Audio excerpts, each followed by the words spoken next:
जिंदगी ने जो कुछ भी दिया है उससे प्यार करो, जहां हो उसे स्वीकार करो और हर लम्हे को जी भर के जियो।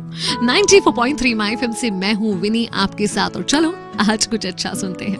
हम सब अपनी लाइफ की सिचुएशंस को, अपनी कंडीशंस को लेकर दुखी रहते हैं, क्रिप करते रहते हैं, लेकिन उन कंडीशंस में क्या अच्छा छुपा है ये तो देखते ही नहीं है। ऐसा ही एक सेवक था, मंदिर में काम किया करता था, साफ सफाई का, भगवान की सेवा का।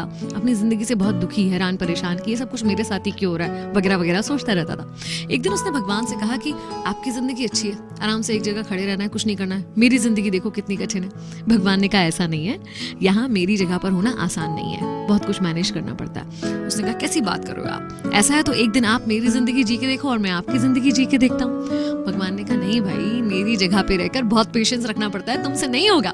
उसने कहा जरूर होगा, आप मुझे मौका दो, आप जो कहोगे जैसा कहोगे करूंगा, लेकिन एक दिन के लिए मुझे भगवान बनने दो और आप एक साधारण इंसान बन के जी के देखो। भगवान मान गए, लेकिन भगवान ने कंडीशन रखी कि बहुत सारे लोग आएंगे, तुमसे कुछ भी कहेंगे, लेकिन तुम्हें रिएक्ट नहीं करना है। वो तुमसे चाहे प्रार्थना करें, चाहे तुम्हें अच्छा बोले, बुरा बोले, तुम्हें सीधे खड़े रहना है, ना तुम्हें कुछ बोलना है, ना अपनी जगह से हिलना है, बिल्कुल मूर्ति की तरह ही खड़े रहना।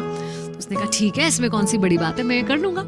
अब बन गया वो सेवक भगवान, और भगवान निकल गए एक दिन की छुट्टी पर। सबसे पहले एक व्यापारी आया मंदिर में, जिसने हाथ जोड़कर प्रार्थना करी कि हे भगवान, एक नई फैक्ट्री लगा रहा हूँ, मुझे खूब धन धान्य देना, मेरे उस फैक्ट्री को खूब तरक्की देना। ऐसा बोलते हुए जैसे ही झुका तो उसका वॉलेट गिर गया, वॉलेट वो वहीं भूल कर चला गया। अब मूर्ति बने सेवक को मन करा कि उसे रोक कर बता दूं कि तेरा वॉलेट गिर गया भाई, मगर नहीं बता पाया क्योंकि कंडीशन थी कि बोलना नहीं है, हिलना नहीं है। उसके बाद एक गरीब व्यक्ति आया, जेब से 1 रुपया दिखाकर बोला कि ये लास्ट 1 रुपया बचा है, क्या करूं, इससे माँ की दवाइयां खरीदूं या परिवार का पेट भरूं, समझ नहीं आ रहा भगवान, मैं कैसे जीवित रहूं और अपने परिवार को जीवित रखूं। और देखा उसने नीचे तो उसको सामने एक वॉलेट पड़ा हुआ दिख गया। हे भगवान, धन्यवाद, धन्य हो, तुमने तो मेरे सारे संकट दूर कर दिए, पैसों से भरा हुआ ये वॉलेट मुझे दे दिया।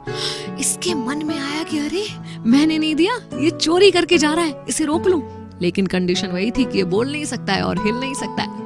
तीसरा व्यक्ति एक नाविक वहां पर आया, एक सेलर, जो कि जहाज लेकर 15 दिन के लिए समुद्र में जाने वाला था। प्रार्थना करने आया था अपनी सुरक्षा की, कि वो सुरक्षित सफर से अपने परिवार के पास वापस आ सके। वो प्रार्थना कर ही रहा था कि व्यापारी आ गया पुलिस को लेकर। देखिए देखिए, इसने ही मेरा वॉलेट चुराया है, क्योंकि मेरे बाद मंदिर में यही आया है। पुलिस उसे पकड़ कर ले जा रही थी और अब उस सेवक से बर्दाश्त नहीं हुआ कि इनफ इज इनफ, अब मैं और मूर्ति नहीं बन सकता, अपनी आंखों के सामने इतना गलत होता हुआ नहीं देख सकता। उसने कहा कि ये बिल्कुल गलत है, इसका जो बटुआ है वो उस गरीब व्यक्ति ने चुराया है, मैं भगवान हूँ, मैं बता रहा हूँ। पुलिस ने भगवान की बात तो माननी ही थी, उस गरीब व्यक्ति को पुलिस पकड़ कर ले गई। शाम हुई, जब भगवान आए तो उसने बड़े गर्व से बताया कि मैंने एक अन्याय होने से रोका इस तरह से। भगवान ने कहा हे राम, तूने तो सारा बंटाधार कर दिया, मेरी प्लानिंग का कचरा कर दिया।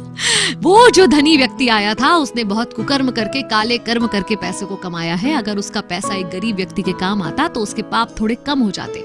उस गरीब के परिवार में कुछ पैसा आने से उसका परिवार पल पाता। और ये जो नाविक जिसे तुमने समुद्र में भेज दिया ना, वहां बहुत बड़ा तूफान आने वाला है, इतना बड़ा तूफान जिससे जिंदा बचकर आ नहीं सकता। अगर वो जेल चला जाता 15 दिन के लिए तो उसकी जान बच जाती। तब उस सेवक को एहसास हुआ कि ये सब कुछ तो शायद मैं सोच ही नहीं सकता था, मैं तो क्षणिक जो कुछ हो रहा था वही देख रहा हूँ। और यही हम और आप भी करते हैं, ऊपर वाले की उस लंबी प्लानिंग को समझ नहीं पाते। कुछ क्षणों के लिए जो चीजें हमें लगती हैं कि हमारे साथ गलत हो रही हैं, एक्चुअली उसके पीछे भगवान का कुछ बड़ा अच्छा सा प्लान छुपा होता है। याद रखिए, अगर ये आपकी मर्जी से नहीं हो रहा है ना, तो ये भगवान की मर्जी से हो रहा है, और जो कुछ भगवान की मर्जी से होता है वो बहुत अच्छा होता है। 94.3 माय एफएम से मैं हूँ विनी। चलो आज कुछ अच्छा सुनते हैं। चलो आज कुछ अच्छा सुनते हैं।